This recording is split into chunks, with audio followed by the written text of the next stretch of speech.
Turn on that radio and back here. The cops ain't likely to catch up with us, not tonight. So we can all be quiet and peaceable and listen to the music.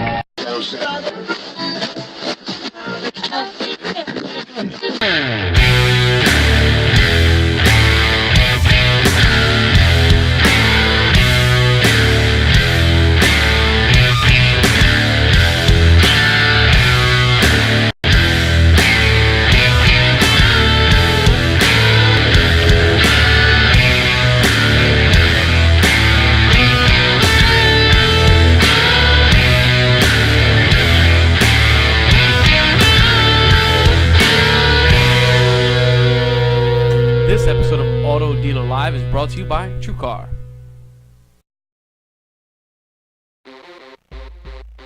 What up, man? Hey, we are live. How you doing, Steve? What's up, brother? How you doing?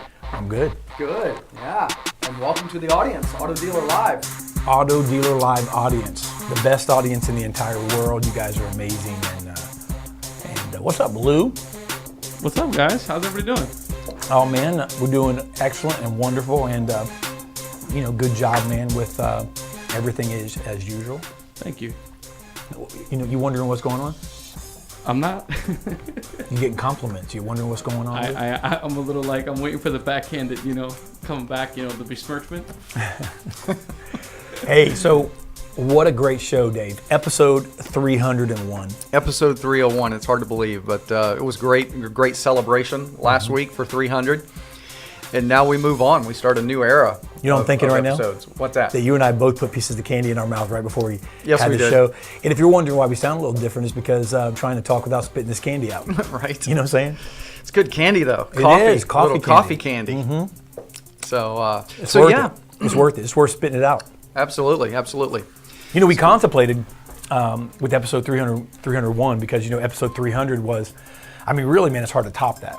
With all the guests, and man, thank you guys so much for all of the accolades, the kind words, the support, and just everything you did last week. But we contemplated just really sitting here and not showing up. Just having episode 301 be the exact opposite. Wouldn't that have been cool? Like sometimes, you know how when you're on a diet, and you're eating for like maybe a month or 45 days, you eat a certain way, and you lose a bunch of weight, and you reach this like plateau. You guys have done that before. Give me some likes, some hearts if you've ever been on, like some sort of, regimen of food, and you want to shock your system. So you're like, I'm gonna shock my system. I'm gonna eat a blooming burger from Outback, right? The way that, you know what I'm saying? The one with like the blooming onion on the burger with the sauce. It's like 8,000 calories, right? The sauce And makes it. like immediately you eat it, and your belt goes poof, and pops open. And you're gonna eat French fries, right? So you're gonna do that. You're gonna shock your system. So we thought the best thing to do after a great show is to shock the audience and we just not show up. Just like literally have two empty chairs for an hour. Well, I'd say we're pretty close to that today. Yes. So, no, So I here get it it, is, though. episode 301. It doesn't. Another thing. I'm full of stories and things, word pictures in my head here. Oh, yeah. It's like when you come up a mountain, and you're going up the mountain, and it's just like, man, it's like I think I can. I think you're like a little engine that could, right? You think I can. I think I can. You're just chucking up. It's heavy. You're pulling it up to the 300. Lou, you see the 300 mark, then you get there, and it's like all downhill. Like we did it, and then it's just the rest. That's the best, ladies and gentlemen. We threw our best. Yeah, you saw the best. That's it. So if first you expected 300. anything better today, we apologize in advance. Actually, you know what? I'm pretty Psych. stoked about today, and I'll tell you why. Okay, go ahead. How often do you have? You hear me crunching? Yeah, here you go, Jeff. I don't know how to not. Go ahead. The coolest thing about this show is the fact that we not only have our great audience, but just the unbelievable caliber of guests week in and week out. Yes. But today, we kind of upped the ante because we have not the number 2, 3, 4, 5, 12, 30, whatever, Right. but the number one auto salesperson in the world on the show today. Just broke a record. Not Yeah. just any record. Yeah, the big, it's like the big Kahuna record. Yeah, Right? it stood for like the 30, record. 40, 50,000 years or something. There weren't, before cars. Right. But we have an incredible group today. But it's Ali, and he's going to be coming on today. And we thought we'd do something a little different though, because everyone wants to know, and how do you interview somebody? We've interviewed thousands of people. We've been interviewed by, hundreds of times, ourselves. And when somebody asks you questions, they all ask like a lot. Hey, where did you start? What did you get the drive for your success? And da da da da. And those are some good things. Those are really good. But what I think is missing from interviews sometime, and we're guilty of that, is really leaving the audience, even if you're in a workshop, if you're training somebody, leaving the audience with some actionable steps. You guys like actionable steps? We want to give you actionable steps today. So we came up with an idea. Let's put Ali to the test, right? Let's put him to the test. Let's get some salespeople that in their own, in their own sphere of influence, man, in their own right, are amazing. They're doing amazing things, right? And let's find out what they would like to ask somebody who sells 4+ cars a day. I think that's a great idea. I think it's a great idea. Boom. In fact, I don't even know how you do 4+ cars a day. You almost, if you understand the time at a dealership that it takes to get from point A to, A to Z. Right. Just the time that it takes to go through the process, even if you have someone, Dave, who's kind of ready to go. Right. There's a certain amount of time that it takes. So I'm very interested in how he pulls this off logistically, not just once or a couple times a month, but day in and day out is crazy to me. It is, and he has a family life. He does it right. So we're going to talk to him. We're going to talk to Lisa Copeland is going to be on as well. We got Nathan Hayes. Nathan just won his dealership's Salesman of the Year award. We have Jameson Johnson. We had a chance to meet Jameson here at one of our sales boot camps, an incredible young man who is lighting it up in Athens, Georgia. We have Jake Davis. Jake has the coolest accent in the world. He's with North Georgia Toyota. Then we have Nate Allen at Checkered Flag Honda. And so it's going to be a great show. But listen, you, the audience, you're the reason we're doing this. So here's the deal. We're going to go to a quick commercial. We're going to come right back with our episode 301 panel, which we can just rename that right now. It's a freaking killer sales panel. It is an amazing sales panel, but we did this for you today. So we want you to ask questions. What questions would you like to ask? So if you had a chance, if you really want to know, right, how to get to the next level, what questions do you have for these salespeople who are doing it the right way? What salesperson, what question do you have for the number one salesperson, the Guinness Book of World Record car sales person, right? Yep. That's what I'm talking about, man. Yeah, and if you're watching and you didn't necessarily know that was going to be one of the guests, Ali Rita, number one salesperson in the world, do your colleagues a favor and tag them right now. Get them on board. This is a huge opportunity. So, Luke, before we go to break, Yes, are we prepared with the guests that we have on, without dropping the ball or doing anything, are we prepared today to open up the phone lines and let our guests call in? Yes, we are ready to go. Here we go. All right, so here's what we want to do. Stack them up now. If you have questions, we're going to make this show about you. Dave and I are going to chime in to maybe kind of like counter some questions and kind of guide it. But we're going to let you guys, the audience, run the show today. You always do anyway. You're such a great audience. 574-1820, area code 813 is right on the screen right here. 574 right around my Yeti. 813-574-1820, and we'll get you guys on air, and we'll get your questions. You can ask any of the guests, and or of course Ali, anything you want. What do you think? I think I'm ready. You ready to do this thing? Heck yeah. You got a question? I'm sure I'll have many, but I'm not gonna be too selfish. I'm gonna let the guest chime in, or the audience. Absolutely. All right, we'll be right back. Don't go anywhere. Right back after this break with the strongest car salesman panel you've ever seen in your entire freaking life. How's that for a title? Uh-oh. Hi, I'm Chip Perry. The Pledge was and is an action plan designed to address head-on the concerns that many of you told me about right after I took this job. Thus far, our Dealer Pledge has been aimed at fixing the major pain points that you told us about related to our product, our customer service, and our consumer advertising. I'd like to reiterate that our Dealer Pledge is our ongoing commitment to you, our dealer customers, and we will continue to work hard to improve our service to you.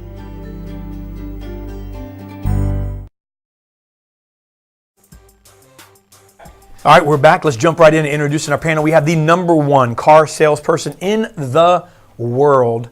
We have Mr. Ali Arita. He is with Les Stanford Chevrolet. We have Lisa Copeland, who in her own right took Fiat and Alfa Romeo of Austin to the number one mark in Fiat. First person in history of Fiat to move 100 new Fiats in a month. And we have Lisa Copeland, now founder at Lisa Copeland Global Enterprises and Cars Her Way. We have Nathan Hayes. Congratulations, Mr. Hayes, for receiving the Top Salesperson of 2017 award for Jefferson City Autoplex. And we have Jameson Johnson, my man. He was here a couple months ago in our sales boot camp. What an amazing young man, leading the charge, man, showing the millennials how to do this thing. Sales consultant at Athens Ford in the great state of Georgia. Peaches and pecans. Is it pecans or is it pecans? I don't know. We're going to ask him. And we have Jake Davis. And here's what Jake's going to do. He'll show you how Georgians talk, though. See, Jameis is in Georgia, but Jake talks like one. You know what I'm saying? He's just got that like accent. Georgia Toyota. We have Nate Allen, sales consultant at Checkered Flag Honda. He's going to start this whole thing off. Checker flag. I guess that's the way you end it. Cribs, why don't you kick us off, baby? Yeah, well, let's go first to Lisa Copeland, and I just want to say, Lisa, first of all, thanks for joining us, and of course, I wanted to kind of remind the audience that like Dave said a moment ago, you took a franchise to #1 in the world, and now today we also have Ali Rita, who's the #1 salesperson right now in the world. Lisa, what are your thoughts about the opportunity to come on and kind of quiz Ali and kind of interact with Ali, #1 to #1? Go ahead. Well, thank you. And first of all, I want to congratulate Ali. If I would have known him 5 years ago, I would have spared no expense to bring him to Austin, Texas, and put him on my team. What a feat. And I've got such great respect for it. I started my career 28 years ago selling cars on the floor and went all the way to dealer principal. So, I'm anxious to hear what he has to say. I might have a few questions, though. I won't lie. Well, we're going to let you ask them too. So. And I'm going to let Dave ask the first question to Ali. But Lisa, it's interesting because you're representing the women on the show today, and we really wanted to bring you on because I know that you do so much for women in automotive, and obviously Cars Her Way is your passion as well.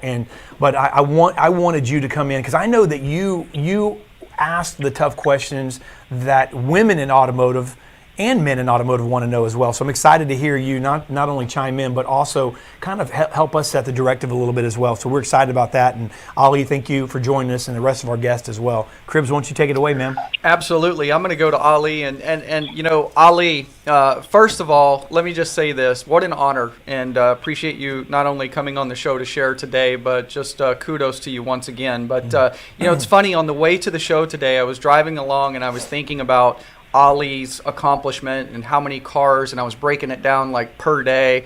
And you were talking about images, Dave, earlier, and I was thinking of the image of that number thing that scrolls real fast that keeps track of our national deficit. I'm not sure if that's like at Times Square or wherever, the debt clock. And I was thinking this is what it must look like Ali's revenue that comes or Gary Vaynerchuk's Twitter account where right yeah, just spins like you've got all the lights on your meters running, right? So Ali, hey, congrats, thank you for being on the show today.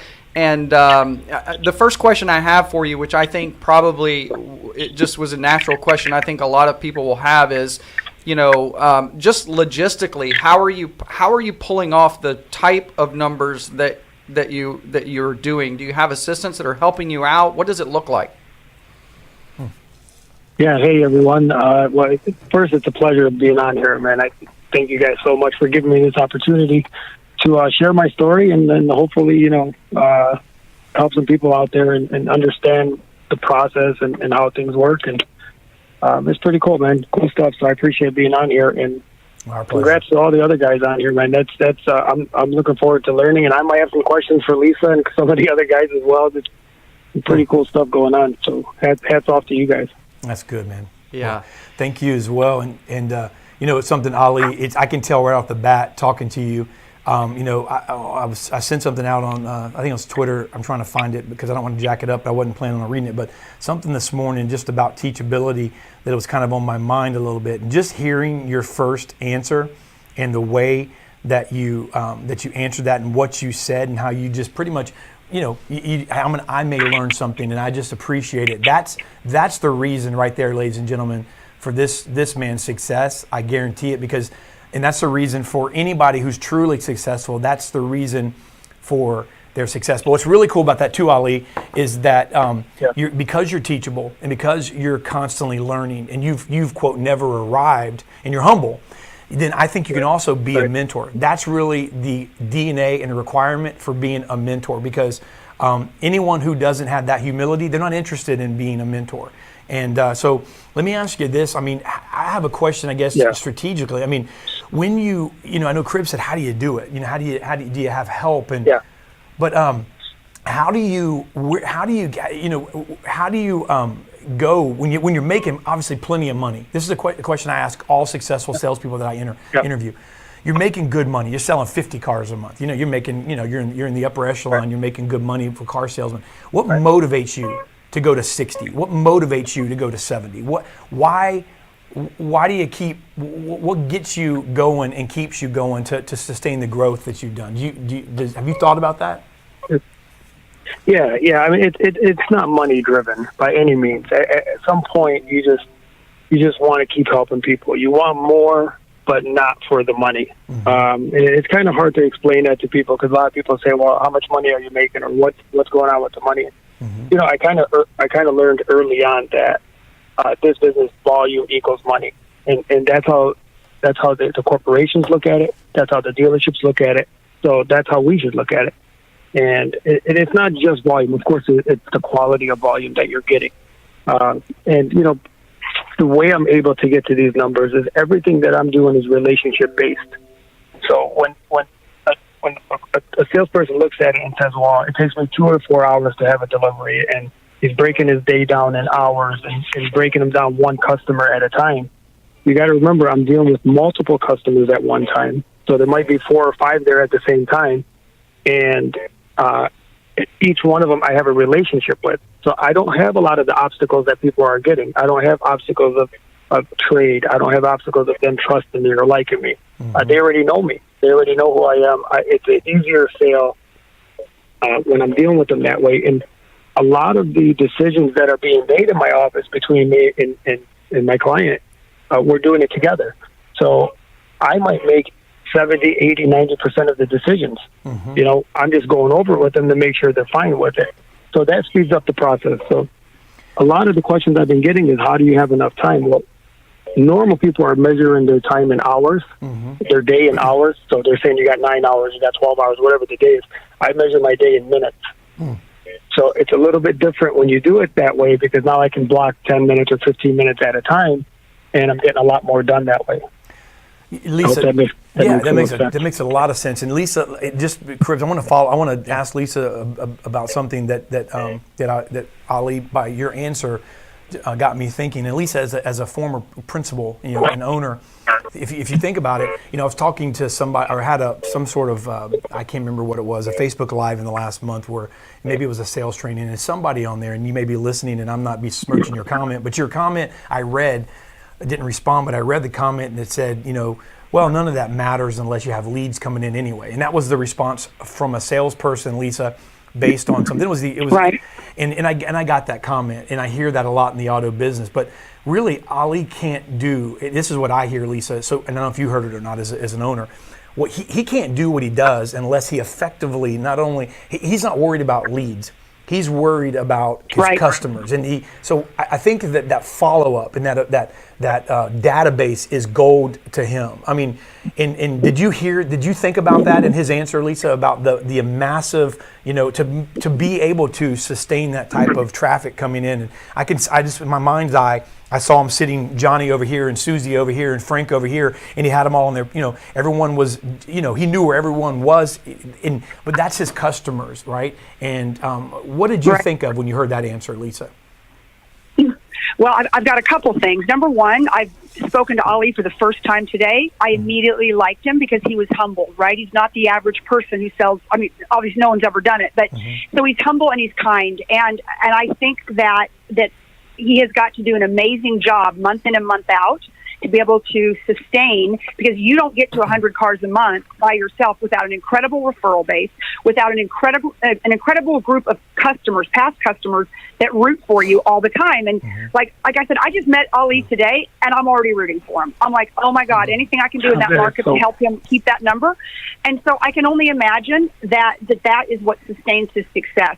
And if anybody out there thinks that he's getting 100 leads out of his BDC or from Auto Trader or Cars or anybody else, that's not happening. Right. I believe that it's happening organically because of the kind of experience that Ali provides, and out of a humbleness and a kindness. And Ali, I think you're really good at getting people to root for you, because I'm already rooting for you. Wow, thank you so much. I mean, wow, that is so kind of you. Thank you so much. I mean, it's and you're right. I mean, that's exactly what it is. You know, it's just giving people the experience that they deserve. You know, I mean, they're coming in, and it's a big purchase. A lot of times we forget how exciting it is to pick up a car. I mean, this is an exciting experience. So you got to remember that every time. So just because we do it every day doesn't mean that it's not exciting for the person sitting in front of you. That's a great. Okay, thank you. I love you. Everything he said. Oh my gosh. I love you too. Oh my gosh, that is so kind. I'm blushing, by the way.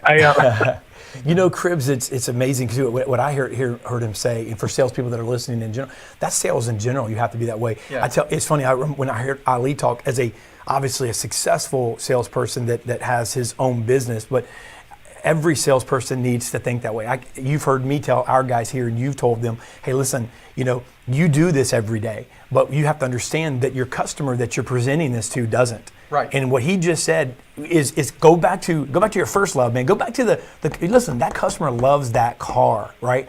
And so how true is that? And it's amazing that what we're hearing now are principles that I think we all know, but maybe have abandoned or thought they weren't as important as the latest and greatest revelatory, hey, I got to do this new latest and greatest thing. But really what he's saying is, hey, you know what? People care about this decision. It's the second largest purchase that some people are going to make in their lifetime, right?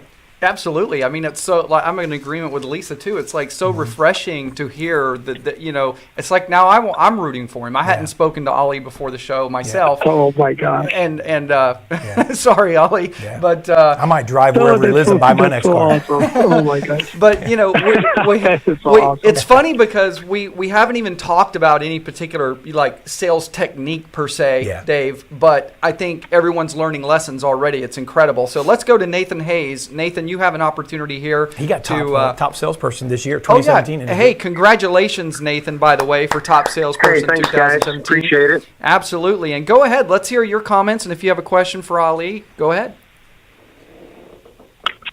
Well, Ali and I were talking before the show, so we were just talking, logistics like David's original question was, and I would, he can share that answer with you guys as well. We were talking about his assistants and then in essence how his process works, on a Monday versus a Tuesday versus a Wednesday. So he had said, and then I won't talk for him, but he had said that we were talking about hiring assistants or getting an assistant whenever you get to that level, what you look for in a person, and then how he kind of had decided when he was selling 40 cars a month or 30 cars a month or whatever to get an assistant and then add someone else. So that would be, if he wants to explain that to the people watching, that would be, I think, great for something for people to shoot for.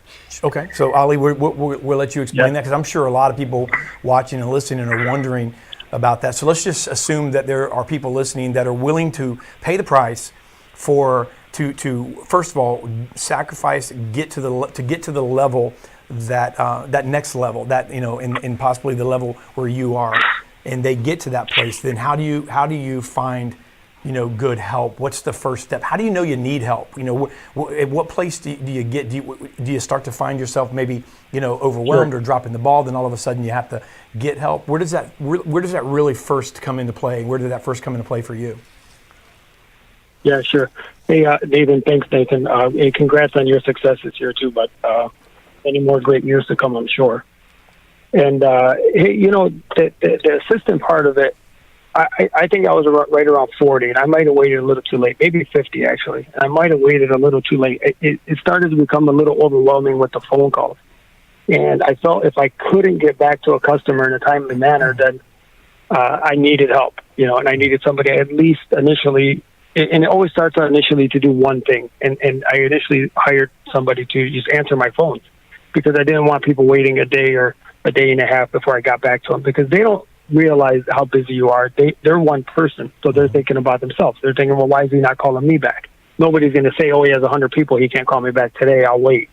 And rightfully so. They shouldn't be waiting. They're calling you, so we need to get back to them. So initially I had hired an assistant to do that. And hire an assistant, it's got to be somebody that you connect with. They can be the greatest person on the phone or the greatest person on the computer. If you don't connect with them and you can't work with them, forget about it, because it's just going to be an issue, ongoing issue.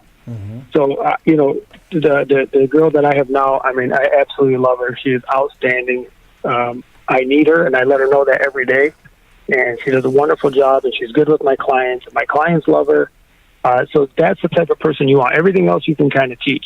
She's not selling, so you're not teaching her how to sell. Right. You're just teaching her how to take care of your clients. And I love the fact that you brought up this is your business, because that's what I tell everybody. This is my business.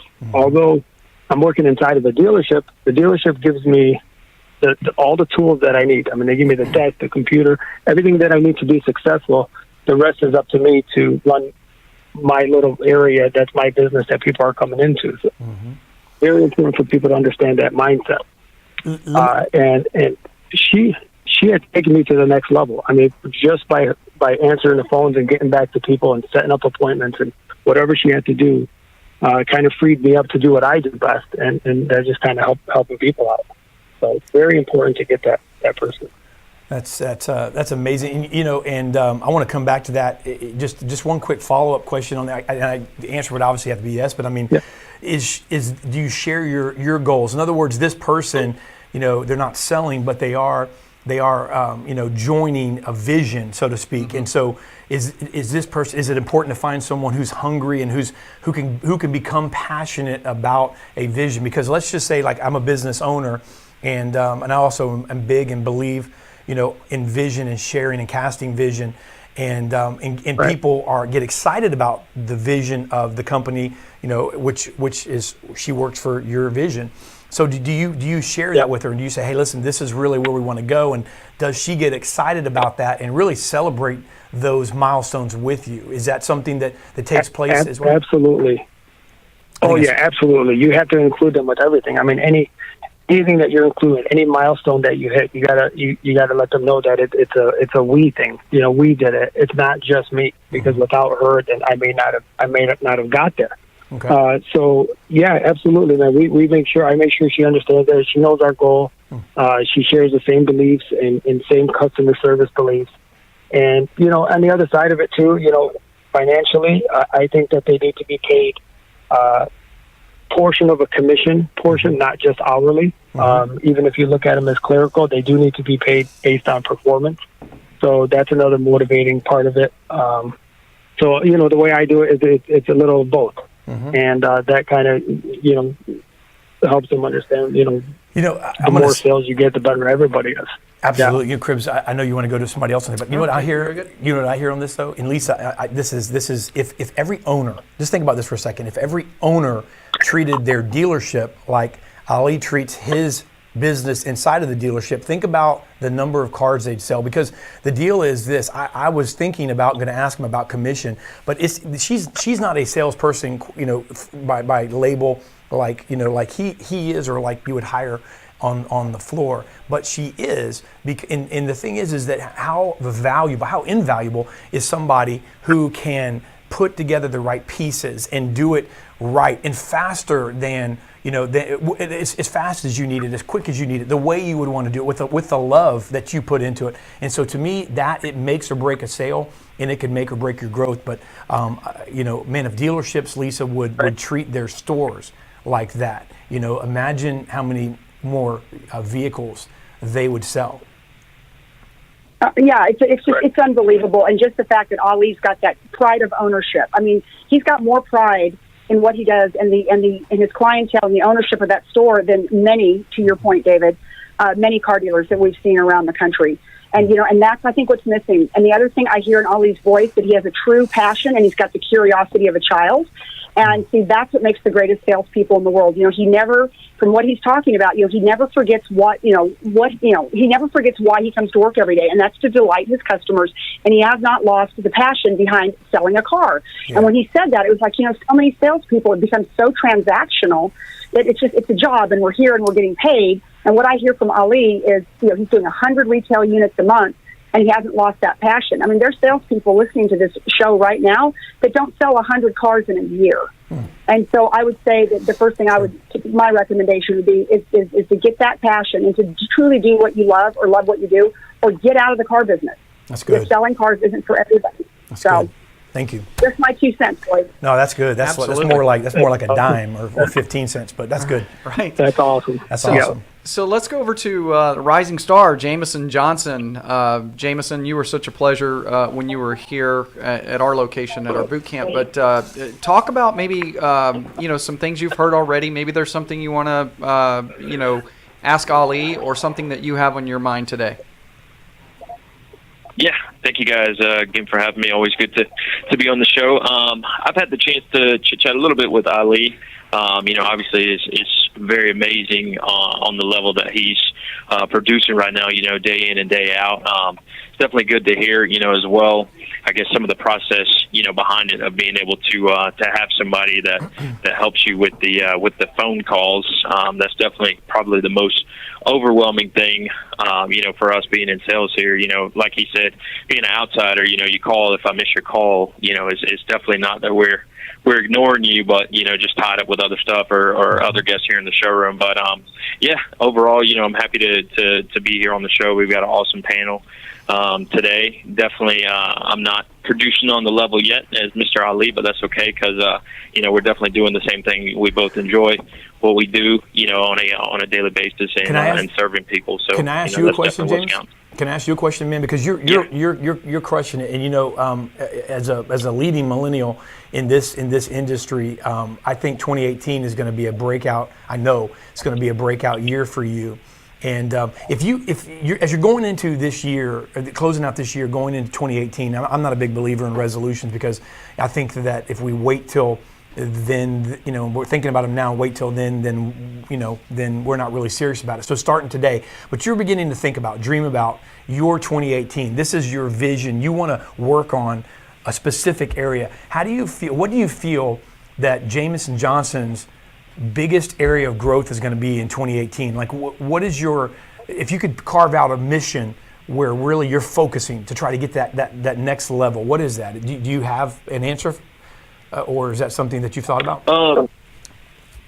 Yeah, for each year, obviously being in sales, you want to continue to grow your book of business, increase your volume, every single year.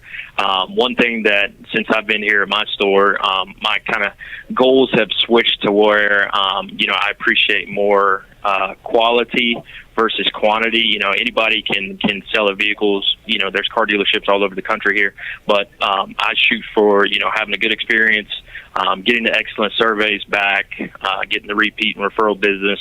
Not just to come in and thank you for your business, here's your keys, toss your keys, and no follow up from there on out. But my goals, just continue to. I'm a big fan of hardware, so here in my office, I like having the plaques and the letters and good accolades from Ford, on the Ford Motor Company side, being one of their top dogs, not just a top performer here at my store, but having the hardware and stuff here, frames from Ford Motor Company that I can not show off, but still be humbled and remember that year, and everybody that helped you get to that level. So that's my goal. I want to be level 3, level 4 performer, which are the top 2 tiers with Ford from here on out. So that's my goal for 2018. Don't you think that Ali, if he continues to stack on the things that he said he wants to work on with quality, isn't that really inevitably going to lead him to the quantity as well? He keeps layering that quality over and over, repeating. Absolutely. That's where then one day he's going to turn around. He's going to be, oh my God, I sold 60 cars this month, and that's amazing. Yeah. Yeah, absolutely. I mean, that's what you want. I mean, you're creating these raving fans. I mean, you're creating this relationship that you're going to carry forever. And those people naturally are going to be out there talking about you and referring people to you. You know, it's just going to continue to grow. I mean, that's awesome, man. I love that. Absolutely. Yeah, and Lou, we have a caller. Okay, Jake and Nate will be hang in there with us, and we'll be right with you here in a second. We have a caller. We actually have two callers. So we'll start with the first caller. It's Arnold. Arnold, just Arnold Tiarina. Hey, what's up, Arnold? Hey, what's up? I heard the moan. What's that mean? Who moaned? It's like, oh, it's Arnold. Maybe It's you were just reading my mind. I don't know. I'm just kidding. I didn't hear. Did I do that out loud? Moan, but Was that did I do that out loud? It's like, why you put him through in the first place? No. So Arnold, you're listening to the top salesperson. Obviously, you've been in the business for a while. You're impressed by this, as we all are. So what stands out, man? Got a question for him? A comment? What's on your mind? No, actually, I think he's very inspirational and very knowledgeable in the industry, and I think he could benefit the dealers in Colorado.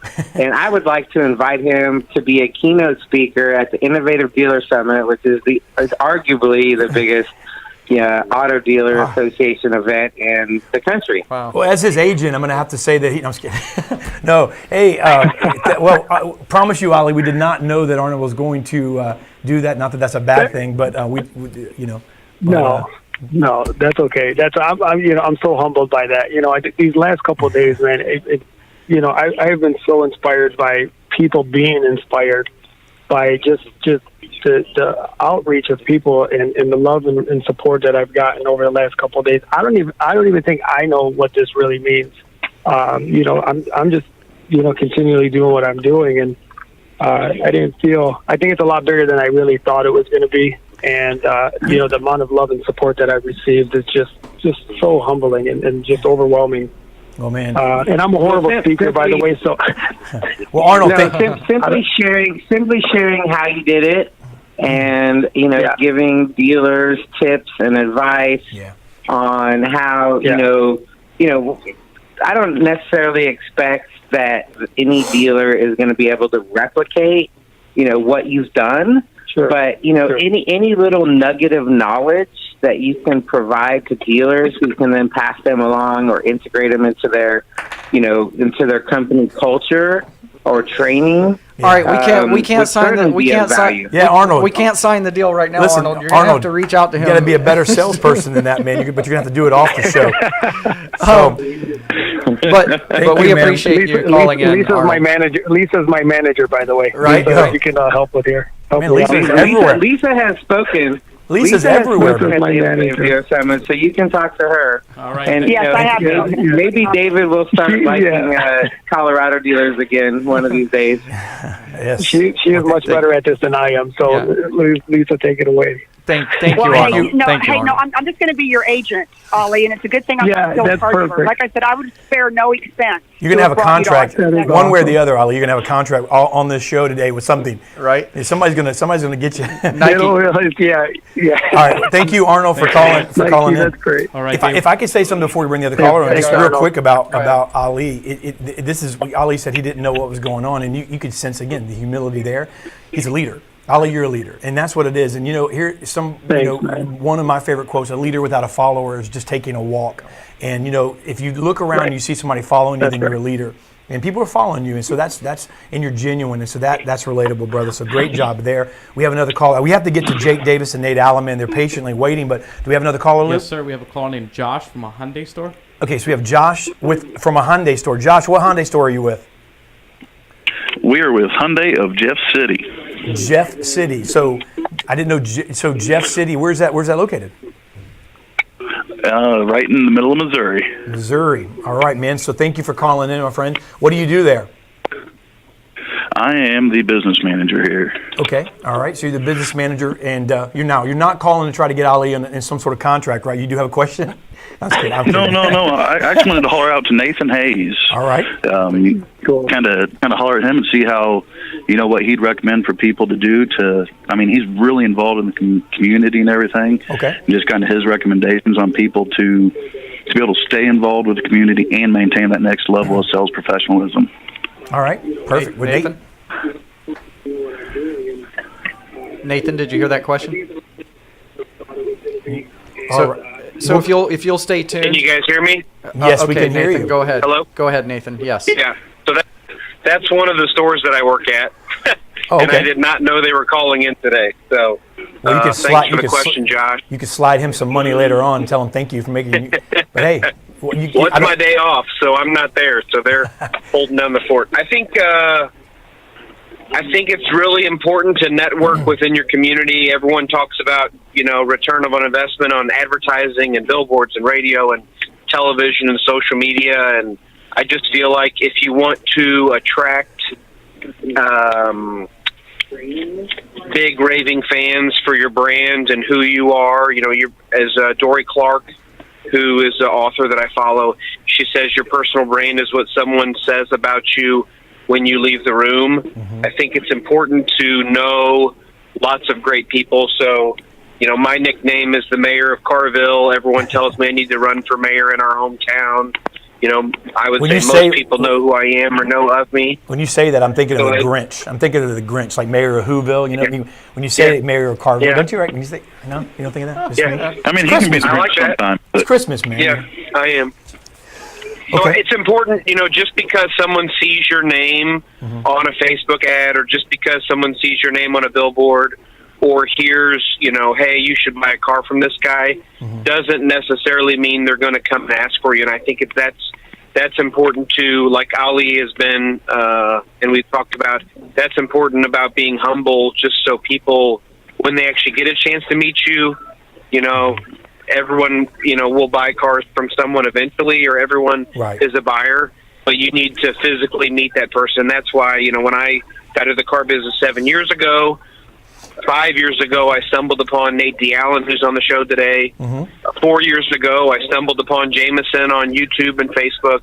And so all these years, I've been connecting and networking with other automotive professionals. But that, as we come full circle, allows us to be teachable and learnable. Because I think we all have worked with and know lots of people that probably are not teachable, or I call them dinosaurs or old car dogs. So I think people underestimate the power of your network, just in general, because those are people that'll pick up for you in your market, send you referrals, obviously, and then, ultimately help you pay your bills and be there for your friends. I've met a lot of great people from all over the country that are farmers and politicians and athletes, and they're all my customers, but I also consider them friends, and they know they can count on me. So I think that's what's really important about networking overall. Nice. Appreciate that. Thank you very much. Nathan. Thank you, Josh, from Hyundai. Yeah, thanks for your question. Yep. Let's go to Jake Davis. Absolutely. Y'all have a great day. You too, Thank sir. you. Let's go to Jake Davis. Jake, you've been patiently waiting. Thank you so much. Why don't you give us some comments or questions that you have on your mind? Thanks so much, first and foremost, for having me on the show. It's definitely a true honor, and definitely glad to be on the same panel with Ali here, just really picking his brain. But one of the things that's kind of near and dear to me that I really focus on is going to be obviously my follow-up process, because I'm more involved in marketing and the BDC side. So, Ali, I know that you have an assistant that does some phone calls or takes inbound phone calls for you, but what kind of touch points are you having for all your customers to stay top of mind, so when they do, come back in the market and want to look at a vehicle in their business? Okay. Ali, did you hear that question? Yeah. Okay. Yeah, I heard it. Yeah, there was some noise in the background I couldn't hear. I think I got it, but I'm sorry. Go ahead, Ali. Is that background? Is that noise Luke, in the background? is that Okay. background? Somebody's got some music or something in the background. There you go. Go ahead. Thank you. Go ahead, Ali. Oh, there it goes. Okay, good deal. Hey, Jake. You guys are right about his accent, dude. That is awesome. I love it. It's a pleasure being on here with you too, bud. So, the marketing portion of it, and I didn't hear all his whole question, but I think he was talking about how do you stay in contact with your customers, correct? Yeah, the touch points after the initial. Yeah, go ahead. Okay. Yeah, so I mean, I got a couple things that I do. I have a weekly email newsletter, or a monthly, newsletter that goes out, and that goes out to all my customers, kind of just to in contact with them. It could be a recipe, it could be a joke of the day, it could be just something funny, and then maybe throw in my weekly ad in there. And that's one way to just kind of stay in contact, because there's so many people, you can only do so much. The other part of it is I kind of put it on the client to stay in contact as well by letting them know that anything that happens in relation to their vehicle or anything, they should contact me first. So what I mean by that is if they get a flat tire, I don't want them calling service or roadside. I want them to call me. Everybody has my cell phone number, so they can call me at any time. It doesn't matter. If they get, if they need an oil change, I say, well, you got to call me, and then I'll set it up. And the reason why I do that is not because I'm going to change your oil or I'm going to go change your flat tire. It just gets them trained to keep calling me for everything. So anything that comes up, they're always calling me. So now when it's time for a new car, now they know they got to call me. And of course, the dealership does a great job following up as well. Okay. So you have a support system that you take advantage of, and that works with you, and I love that too, because you have your own support system, but you're inclusive. You're using the dealership system as well, and it's just. And what I love, what was telling to me there was the time factor. Like we all think we don't have enough time, because we're so busy, because we're doing so many deals, Dave, that we can't take those calls or whatever. And here's a guy doing 100 deals a month, and he's insisting they call him first. Well, first of all, he's on this call. I mean, I'm thinking he's got to be like walking around going, hey, putting like the phone on hold, going like, hey, sign right here. He's probably selling the call. Absolutely. There's a question. Just want to throw something. By the way, Amanda Ryan asked, "Am I the only one wonder what candies they're eating?" These are coffee candies. My wife actually bought these. These are amazing, and these are doTERRA, which is not a candy. It's a peppermint bead oil, essential oils. And these things, you bite one of these, and your whole room smells like peppermint. Just wanted to answer that question because they were asking. Question that came in, and we're going to go to Nate Allen.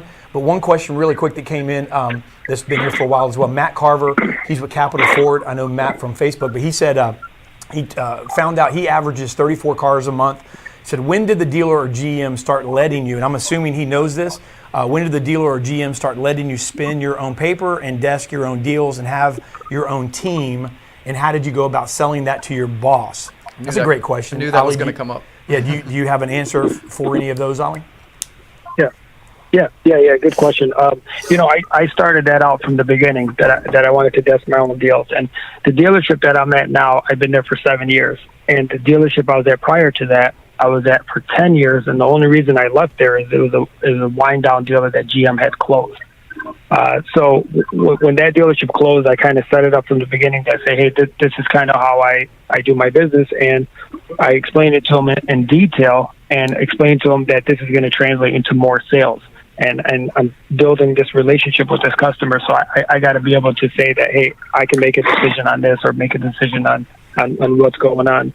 So, I mean, I even do my own financing, and I know a lot of finance managers don't like hearing that, but I do everything myself. So it speeds up the process for me. The more I can control, the more I can handle, the faster things become. And, you just got to show them the positive points of it. You go to them and you tell them, hey, I'm going to get more sales out of this. And obviously we all have a bottom line, and we're not abusing the system. So, they just got to be on the same page. It's good. It's good. Yeah, let's go to Nate Allen. We have a few more minutes on the show here, so we'll go to Nate. Yeah, Nate, you've been holding for a while. We sure appreciate your patience, but go ahead and give us your comments or questions. Nate, are you with us, Nate? Can you hear us? All right. So we'll go back. You might have dropped off. That's all right. Lisa, are you still on? We have a caller, by the way, too. Lisa, yes, I'm still on. Okay. I just wanted to get back with you real quick. We have just a moment before we take the next caller, but I wanted you to maybe give a comment, or if you have any other thing you wanted to kind of chime in on, since we only have a few minutes. Yeah, no, I just, I love hearing this, and I'm just really proud of all four of my co-guests on there. And, I just believe that, it's sales that makes the world go round when it comes to the automotive industry. And I don't think that, so I'm just so happy that you guys are honoring all four of these gentlemen, because without people on the front lines, without people pushing metal over the curb, none of us would have a job, and none of this would be possible. So I just want to congratulate all four of them. And, and just keep doing what you're doing, because everything that you guys do matters on a daily basis. And so congratulations. Well, yeah, thank you absolutely, so guys. much. And so we're going to take. Here's what we're going to do, guys, because we're running. I know you guys have been patiently with us. I know you're all busy, extremely busy. So we're going to give you guys a chance to all have a couple of minutes to wrap up. But I do want to let the caller that's on come on as well. I believe it's Mike Columbus. Is that who it is, Luke? All right, Mike Columbus, and Mike's a salesman, and he's in Seattle. Mike, man, what's up, my friend? Mike Columbus, you with us? All right, so Mike might have dropped off. Mike called in. So okay, so here's what we'll do. We'll give you guys a chance to wrap this up, and we're going to start with Jake Davis, and then we'll go to Jameson, and then Nathan, Lisa, and then we're in with Ali. So here's 2 questions I'm going to throw out there. You can answer either one of them. And then kind of wrap this up into a couple of minutes and take your time, and then give us your closing remarks in this as well. 2 questions that came in that we haven't answered yet, I think, are pretty good. John Murray said, when you guys started, and he's asking this to all of you in the car business during dead time, he said, what did you do to maximize your time? And he quoted, in the early stage before you became big time. And then Amanda Ryan asked, how much does social media play in your selling process? So we'll start with Jake Davis. And Jake, you can answer both those questions, either one, whatever, what did you do in dead time when you first started out? And then A and B, how much does social media play in your selling process? Okay, great. Those are both awesome questions. So first and foremost, thanks for asking. But as far as on the first one, what I did in dead time is I spent a lot of time when I first started in the business learning. I spent a lot of time trying to figure out who was reaching the goals and the things that I wanted to do, and I figured out how I could basically carve out my own path to do that. So a lot of it was spending time doing research and figuring out how I wanted to get to the next level versus just staying where I was at. So that's the first question on what I did first in the business during some dead times. Then as far as the second question on social media, I mean, I think it does play a huge role. I'm probably one of the only ones in a different situation here because I'm in more of a BDC role, BDC management, and I do marketing and stuff like that. Mm-hmm. But I mean, as far as an individual salesperson, I think it is, absolutely critical that you do have your own page. I mean, pretty much all of the people on here will, have a similar viewpoint, I would think, as far as social media goes. But overall, in kind of wrapping things up, like I said, just thank you guys for having me so much. And I'm just humbled and want to continue to learn from all of you guys. And I definitely think that's one of the main characteristics that we've talked about always having is that humbleness and the willingness to get better and to continue learning. And I hope we all keep that going. Thank you, guys. Hey, thank you, Jake. Awesome. Let's go to Jameson. Jameson. All right. Okay, let's go to Nathan Hayes. Hey, guys. Nathan. First question. Can you hear me? Yes, we can. Perfect. First question, downtime. You always have to be, I think, mindful of your pay plan and what you're being paid to do versus not being paid to do.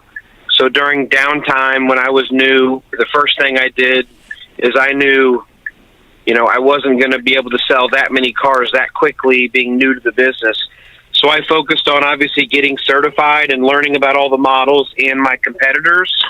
And also what I think never ever that I've heard of gets talked about or trained on is what not to say to customers. I know that sounds really, really weird, but I've had a ton of customers over the years that I've gotten because they've went to other dealerships and gotten mad because of crazy things that they've said. So anytime I have a chance to mentor a new salesperson, I try to teach them basically this day and age of the internet, if someone comes to your dealership, your job is really not to make them mad. They've already chosen your store, probably.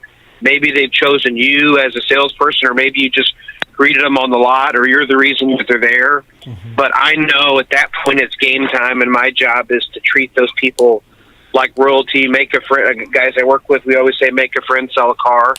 So your goal is, in essence, not to, I should say, piss that person off, and that way you have every chance to earn their business. So I really focused on competition and then really knowing what not to say, not creating objections. Right. Sometimes if you give people too much information, you just create way too many objections.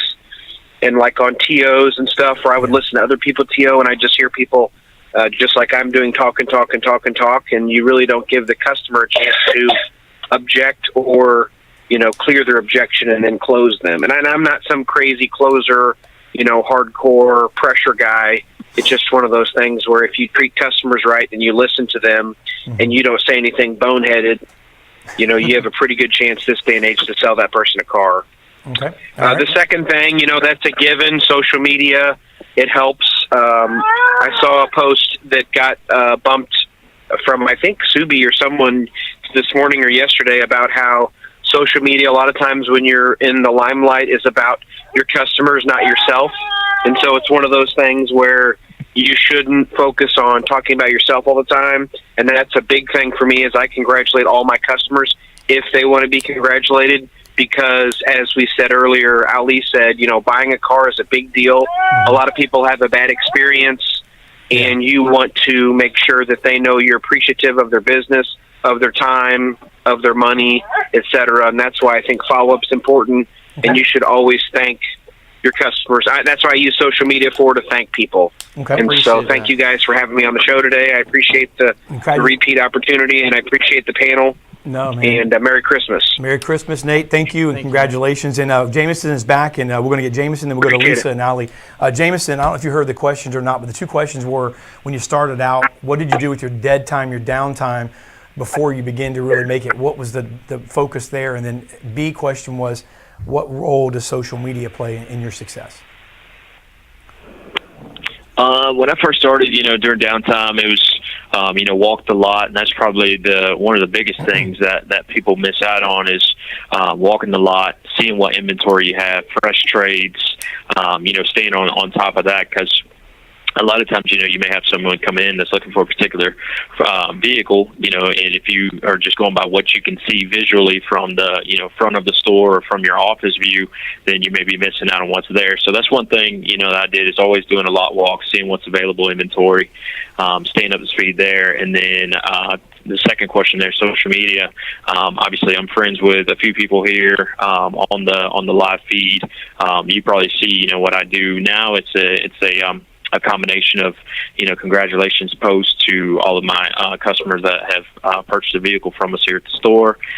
Mix it up now with my almost 1-year-old little girl, to still show the family side of things. But that's pretty much it, just getting more involved with live videos, congratulations posts, liking and keeping up with your other customers, families and stuff. That's big. And, just interacting with people. I don't want to have max out 5,000 friends that I have no interaction with. Like same as I said earlier, quality over quantity. I've got 2,000 people on my page now that I've either at least met them once or keep up with majority of them throughout the span of the year. So that's good. Okay. Yep, appreciate that, Jameson. And for those of you who are watching Auto Dealer Live, by the way, on the screen, you're going to see a number that keeps changing over on the bottom right. We're going to clarify what that means here in a few minutes. But let's go to Ali, and Ali, we'll throw those questions at you. Yeah, perfect, man. Some great answers out there. But in the downtime, I want to say for a lot of the guys that are just starting off, it's the first thing that comes to mind is not so much what you're doing in the dealership, it's what you're doing outside of the dealership that's going to separate you from everybody else. So if you got all this downtime and you're sitting there for 2-3 hours, you got to get out there in your local community. Get yourself out there. I mean, there's some little things that you can do. Like you can go to the grocery store that has 200 workers in it, and go to the manager and offer him a special deal that you're giving for all his employees. Type up a nice letter, give it to them. Say, hey, we're giving you guys a special discount. You guys are in our neighborhood. You guys are in our backyard. This is what we're doing. So you do some creative things like that in your neighborhood, in your community. That way, you're just not sitting around the dealership. I mean, you got downtime. You got to make use of it. And, educate yourself, because there's so much stuff on media that you can go and watch videos and YouTube and Auto Dealer Live and all these shows that are educating people out there. I never had that when I started out back in 2001. We didn't have this at our fingertips. So, take advantage of that, man. But, your downtime should not just be spent sitting around your desk waiting for that next customer to walk in. They may or may never walk in. So it's up to you to get out there and make sure that they do walk in to see you. Well, thank you. Hey, Ali, and too. That, go ahead. I'm sorry. Go ahead. No, go ahead. Go ahead. Well, I was going to tell you that you have a resource that I was made aware of that I want to. Let me ask you this: is your book? Is it available? Is it something that someone purchases from you? The book was kind of written with a friend of mine, Damian Boudreaux, who I met in 2010, and we kind of wrote that book together just to kind of get it out there. And I'll put a free download on your web there. Do you have app? any? So I'll put a free download. Is there? Okay, no, I appreciate that. But is there also are there any in print copies as well? Yeah, there's hard copies that you can get at Amazon. It's called How to Sell 100 Cars a Month. Okay. It is on Amazon and in those places, but I'll put a link on your thing there. They can just download it for free, and it's pretty cool, man. It's just about getting back to the basics. I mean, there's no secret messages. There's no secret handshake. There's nothing like that. I mean, this is a people business, and it's just getting back to taking care of people. And a lot of people need to understand that when you're out there buying something, pay attention. If you're going to buy a jacket or a pair of shoes, pay attention to how that salesperson is treating you, and not just learn what they're doing good, learn what they're not doing right, and pick up on that stuff. So that's all part of educating yourself. In the social media thing, I'm going to tell you, I haven't been huge on social media. This is kind of new to me. What I've gathered from it is local social media is going to be more important.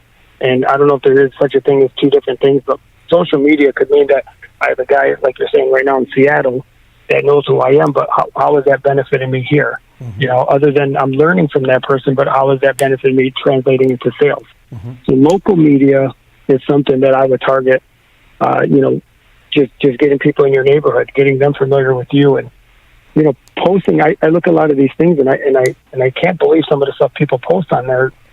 So media could hurt you. That type of thing could hurt you. So if you're posting on there that you're out at the bar and you're, half drunk stumbling to your car, could hurt you, and your next post is about you selling a car. So that type of thing boggles my mind. So you got to be careful with that. Doing it right is outstanding. That's the way business is going. Definitely got to get on board with that. But doing it wrong could absolutely hurt you. That's good. Yeah, well said, man. Well said. That's awesome. Now, Dave, do you know what the number represents in the bottom corner? I didn't even know it, to be honest with you, until you said that. Then when you said it, I looked around in the room for a number, but it's on the screen now. Ali, I don't know if you're watching the screen, and for those viewers, this is something new that we've done, but we started out with a 0. We're up to 6, and what that number actually represents is the number of deals, Ali, that you probably missed during this interview. There you go. That's pretty slick. That is awesome. That is great. Well, it's up to 6. We don't miss the deal. We get back to them. We'll get back to them. No problem. All right. That is cool. Well, man, that is cool. Although my phone did ring like about 30 times. So I don't know if you guys can hear it on your end. But the reason you're not on social media is you don't have time. So that would be I was going to say pretty much. Well, thank you so much, man. Congratulations again on the tremendous accomplishment and inspiration to everyone in sales. And so that is that's just cool to hang out with somebody who is at the top of their game in any field. So congratulations and Merry Christmas and Happy Holidays and into 2018. You know what? I can't wait to see. And my question is there really like an actual book? It's a Guinness book. Is it, what I mean? Is there like an actual hard? Like if he broke that, will they send him that book? They actually do have a book. I saw it. Oh really? I was gonna say what do you, Lou? What did you win? Like most wings you eat? There's an actual. They give you a certificate, and then on top of that, they give you a certificate. You can actually like Barnes and Noble and buy the Guinness World. I mean, you can get wow. All right. Okay. I just wanted to know. I don't know what they do. We still gotta wait for the beginning of the year before we can even get into there. But it's I think they have a process that you got to do. So I don't even know what's entailed in that, but I think that's a process too. Well, congratulations, my friend. And awesome, guys, man. Thank you guys so much, man. This is so awesome. I appreciate you guys taking the time and putting me on here, and hopefully, like I said, I'm learning as I'm going, and the more I kind of talk and teach people, I'm actually learning a lot from this. So Thank you. It is extremely humbling. Thank you so much. Our pleasure, man. And then we're going to give Lisa Copeland, are you still with us, Lisa? We're going to give you final words here, and then we're going to let everybody just go here. But Lisa, you heard it all. Give us your closing wisdom. I did. So basically, I'm the one standing between everybody and happy hour right now. So I'm going to be short. Oh, anyways, I just want to thank y'all. And, David and David, just, what you guys do for the automotive industry, by bringing the greatest minds together and, everybody, all four of you guys just being so transparent. And that's so hard to find in the auto industry today, right? Everyone wants to be puffed up and I'm so cool. And just the fact that everyone's transparent and they're willing to share with each other, that's what's going to keep the automotive industry moving forward. And so, and all of that's facilitated and aggregated, through you, David, and through Auto Dealer Live. And so those are my final words. So thank you for what you guys do for the industry, all of you. Well, thank you guys. Thank you. Great show. It's in the books, episode 301. Thank you, Ali. Thank you, Lisa, Nate, Jameson, Jake, and Nathan. Well, thank you guys for hanging out with us. Everyone that asked questions, called in, and listened. Thank you guys. Have a great weekend and have a great December. Thank you.